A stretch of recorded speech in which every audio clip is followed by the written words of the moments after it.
Good afternoon, everybody. Hello, hello, hello. Welcome to. It's all right, Kieran. I'll let you get the phone. Hi, Kieran. How are you? Hi, Nat. How's things? Yeah, really good. Thanks. How are you keeping? Really good, actually. Really good. It's it's starting to get a bit busier here now. So it's starting to That's normalize. good news. Good. So just quickly, we're going to give it a minute or so just to get the heads up that sound and everything is okay from the team. And for anybody who is going to watch us on the replay or is new to watching, this is actually our penultimate business shout out. So we've been doing these for the last 11 weeks now. We wanted to give the small business community a bit of a shout out when we realised the impact that COVID was going to have on the business community. And they've been going down really well. Everyone's really well received. It's been great to talk to so many different business owners, from care providers to photographers to beauticians. And today I'm really pleased and we're happy, excited to have Kieran, the lovely Kieran from Priority IT, who we work very closely with on many things, on today's show. So welcome, Kieran, and hello. Thanks for joining us. Afternoon, Nat. Nice to be here. Yeah, awesome. So tell me, what I usually start each interview off with is tell us a bit about your business, tell us a bit about Priority IT and what you do or did, how you operate in what I'm calling normal circumstances. Yeah, so we're Priority IT. We're based over in Westbury. Our main focus of business is providing IT support to small businesses. The way we sort of describe that is we become the IT department. So we look after everything from, well, back in the day, fax machines up to mobile phones to whatever it is that our clients will phone us up with all sorts of questions and queries. And our job is to either answer those queries or put problems right. Yeah, absolutely. And so like I said, you do that by on-site visits. You've also got a help desk. And it really is like having your own IT company. And we work with Priority IT in that fashion. And, we can't speak highly enough of them. They're all really amazing at what they do, really timely. As soon as the phone rings, someone answers and your problems are solved. So keep up the good work, basically. Thanks. But also head over to their social media channels, because what Kieran does is he's great at finding pictures and products that he's had from over the years and dug out some really cool geek pics, if you're into that, of like old hard drives and computers and SD cards. It's hilarious to see the difference from where you used to be 10 years ago and what people used to use to where it's now, right? Yeah, completely. I think we all see it, the technology moves on, and it's not till you see some of the old stuff you go, oh wow. I remember those. Certainly at the moment with some of the laptops we're getting donated I think the other day we had a laptop which was like sort of 20 years old, probably a bit older than that actually, and it was like just looking at the weight and everything of it. So wow, that and we'll come on to that laptop actually, because that's the scheme you're running at the moment, which is a refurbished laptop PC scheme for homeschoolers, and it's a great initiative. So we're going to cover that in a sec. But one of the kind of questions that I get asked a lot about, outsourcing your IT, is a lot of people think that it's for like really large businesses, right? So you have to have a team of people and a massive office, and that's only really when the benefits of having an IT company work. But that's not really the case at all, is it? Oh no, completely not. Really, if you're a startup business, I'd probably argue that the technology is much more of a leverage to get your business going than for some of the bigger businesses. So that computer and that setup, is going to be, whether you're a plumber or whatever, is if you want to work efficiently, it's going to be the technology and the systems that you use, which is going to give you the edge, really. Exactly. And I think that is the point that you just said there, the efficiency, because I, came into that kind of bracket when it was just me 5 years ago, and I thought, no, I'll just manage my own laptop myself. But then as things grow and you get busier, you realize how much time you waste trying to manage your IT systems. Yeah, so I definitely can totally back you up on that. And the great thing about Priority IT is that your packages and costings and that are all fair and based on the size of the business. But what I would say is, I'll ask you then, as you've mentioned plumbers and kind of tradespeople, etc., how are you finding things? So when COVID hit, how did that impact your company, and what kind of customers you're now working and seeing a difference that IT can really help with? So COVID, well, I mean, that hit us. I mean, we probably saw it with our clients coming in mid-Feb. The proactive clients were starting to put procedures in place. We as an organization were at that point, and we're thinking, right, we're ready for home working. We've got the cloud, we've got everything. The guys had everything needed to do it. Unfortunately, we didn't get, our clients didn't all grasp onto that. So the big thing that is when Boris did his first announcement, is probably for 3 weeks after that, we're dealing with getting our clients working from home. A lot of our clients had a view on remote working that probably it wasn't something they wanted their staff to do, and of course we had to sort of unwrap all of that to get their system up and running. So we actually had to change the whole way we did support everything. It was done on almost like a queue basis. We would try and prioritize tickets. It was crazy for 3 weeks. And then once that was on, the demand just literally dropped off a cliff. So it went from probably, all of March, good part of April, and then, is mid-April, May, even to now, it's starting to taper back up. But yeah, great. And like you said, you kind of reacted to that immediate need where everyone's gone, let's go home working. But like you've just touched on a really good point, that actually what we're probably seeing now, and as I said, it's now that kind of uplift again of business, is people are realizing that they can work from home, and that staff probably enjoy or benefit from working from home. And as long as your IT infrastructure is working well and is set up properly, that there's no reason why this can't be a new way of working. Completely. I think it is almost like a genie out the bottle moment, actually. I think for both the employee and the employer, is they're obviously going to look at this. I mean, even us within the office are thinking, well, why do we have such big office space when clearly the help desk doesn't need to be here at all? We need an office. But and I'm having those conversations. We're starting to have conversations that home working is becoming permanent. So what can we put in place to make it better? I think that's going to be our growth for the next couple of months, is going to be, right, home working is the new, or at least the transitional norm. What do we need in place? So we're starting to get a couple of calls about, the posture and everything of working on a laptop isn't great. So what can we do to improve that? So obviously good desks, good seats, screens instead of laptops, that kind of thing is going to be the new thing, I think. Absolutely. Yeah. So anybody who wants to kind of chat to Kieran about that, talk about your procedures actually, because if anybody does want to kind of move into a home working setup, with the kind of government guidance about social distancing, face masks, all that kind of thing, there might be concerns or worries about, well, if we have a computer issue, how were you going to help us if it can't be done remotely? What kind of continuity plans are you putting in place like that? So generally, we're speaking to the client and making sure that whether they've got any set procedures and processes that they've already put out there. I mean, we have our own, but we'll obviously complement those with whatever our clients have. So we do have the gloves, we do have the masks. We obviously have the other stuff like alcohol gel. We use alcohol spray to wipe down the computers. We also, certainly if I'm visiting a client and there isn't a set procedure they have, our procedure is, before we enter, hands are washed, that kind of thing. As we leave the car, we carry desk and antiseptic wipes. We carry our own keyboard and mouse, so we're not actually cross-contaminating. We've got a real thought process and a process in place for that. So we've got our own set, but we'll also complement it. If a client wants us to wear a mask, we've got the masks. If they want us to wear gloves, we've got the gloves. Brilliant. So the guys. That's really, really good, and that you've thought that out.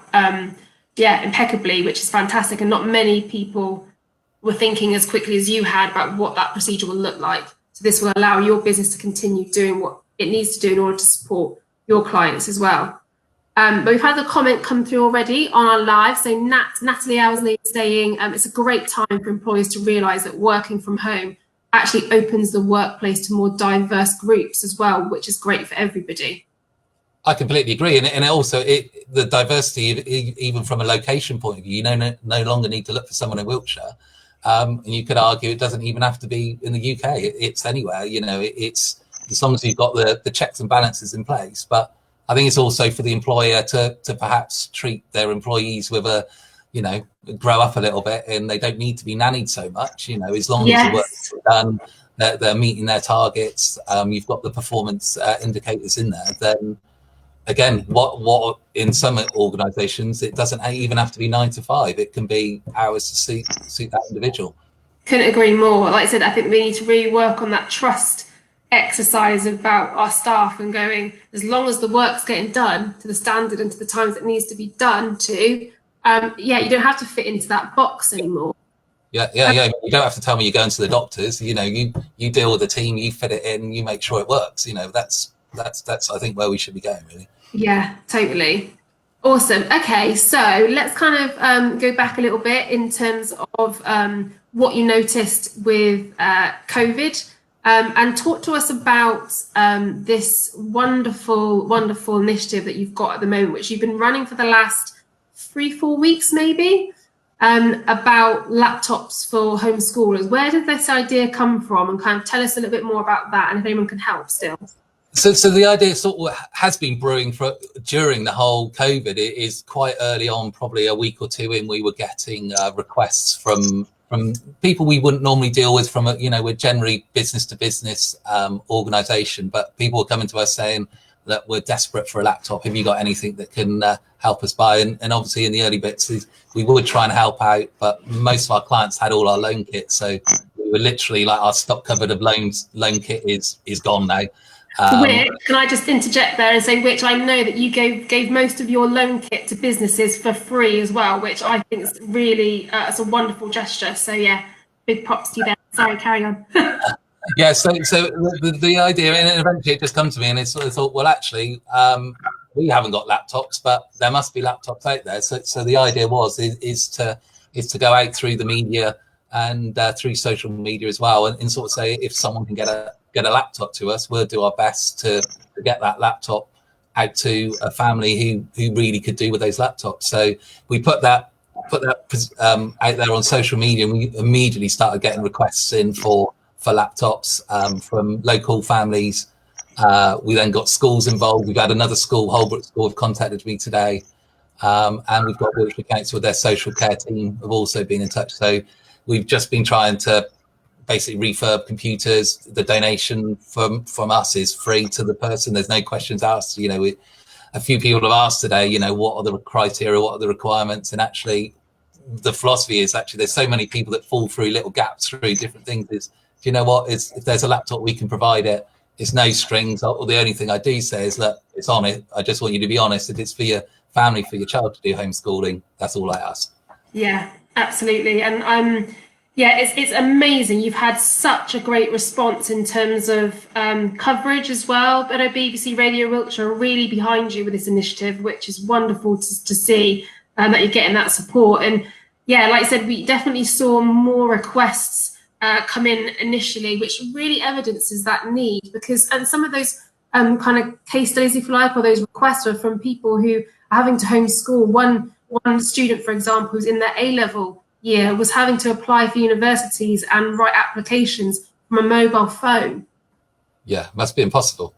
Yeah, impossible. And parents who are now having to work from home. If there's only one laptop in the family, that's all they can work off. How do you kind of really see how do you stop that digital divide really in society? Yeah. And like you said, criteria. So I know there are a couple of probably programs and initiatives in the local authority or other areas where, there is a criteria for getting support in this way, which is fantastic, but there will be a lot of people that fall through the gaps. So you've done a really wonderful job at trying to help plug that gap, but also try and support with the demand. But yeah, we've had loads of people donating, but I suppose you could still do with more. We could certainly do more, yeah. So we pushed out 28 laptops have been donated now. We've got some going through the system, so we've probably got about 8 or 9 good goodish laptops, which will do the job.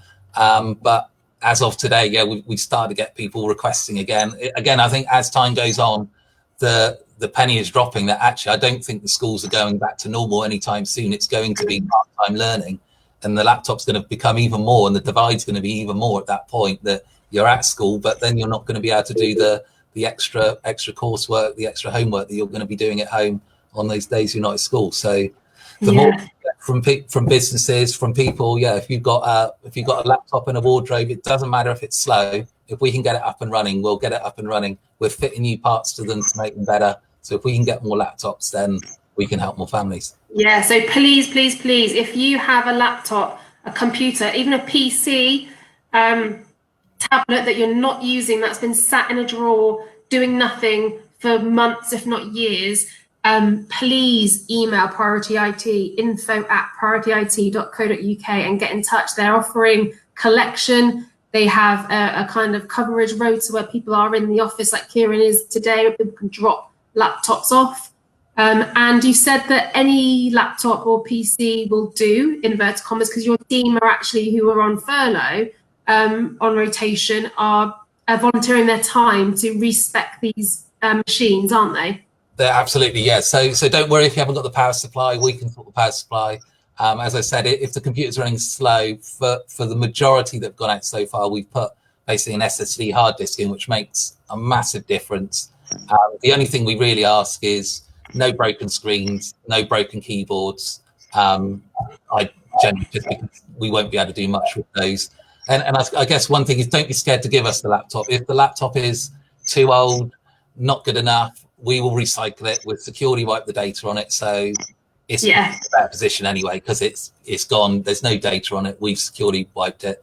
And you absolutely, I was going to say that, and you're kind of recycling those as well. So it's a good kind of opportunity to get rid of technology in a kind of sustainable, responsible way as well. Completely, yeah, exactly that. I mean, and you don't need to queue up at the tip or whatever. You can just drop it off with us, and we'll get it recycled. And you're not going to sit there and go, oh my God, look at how old and rubbish that laptop is. You're just going to take it.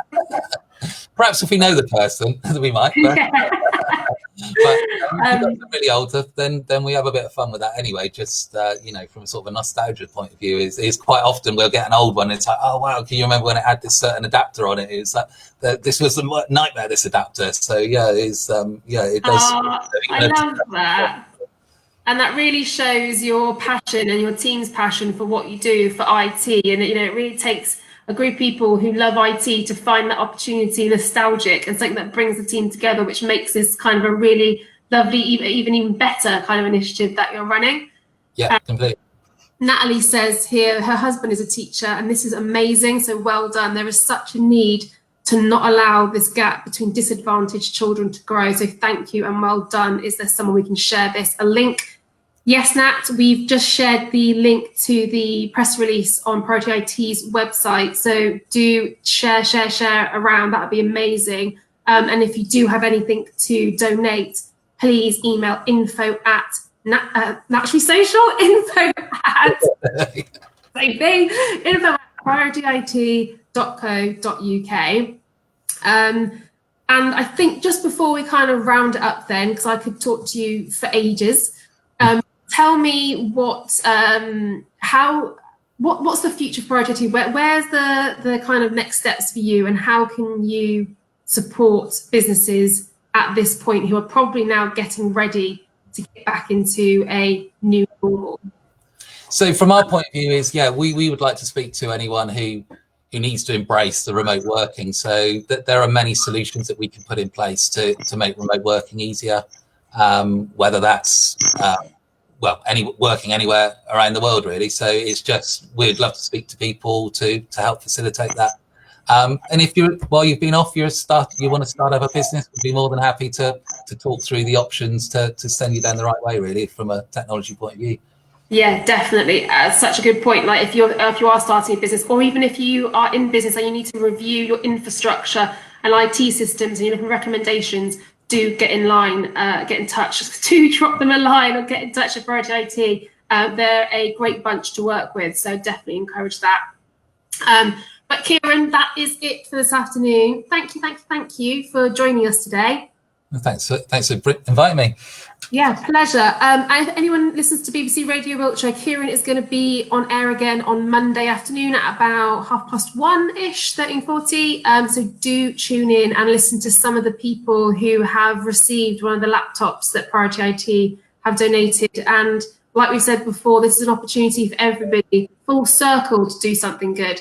Get rid of your laptop. You know, you're donating that laptop to somebody who will deserve it and need it, and it'll go to good use. The Priority IT team are volunteering their time and their expertise. So this is a great initiative to get on board with. But thank you to everybody. We've had a great number of people watching today. Thank you so much for tuning in. Join us next week, where we've got our final business shout out. It feels fitting that on the 12th of June, 12 weeks in, we're going to bring this to a kind of close as businesses get back to usual. And I think we're still waiting for confirmation on our final guest. So I won't quite share that yet, just in case they can't join us. But yeah, do join us here next week, 12:30. Kieran, have a wonderful weekend and say hi to everybody for me. And I'll speak to you soon. You too, Nat. Yeah, have a good one. Take care. Bye.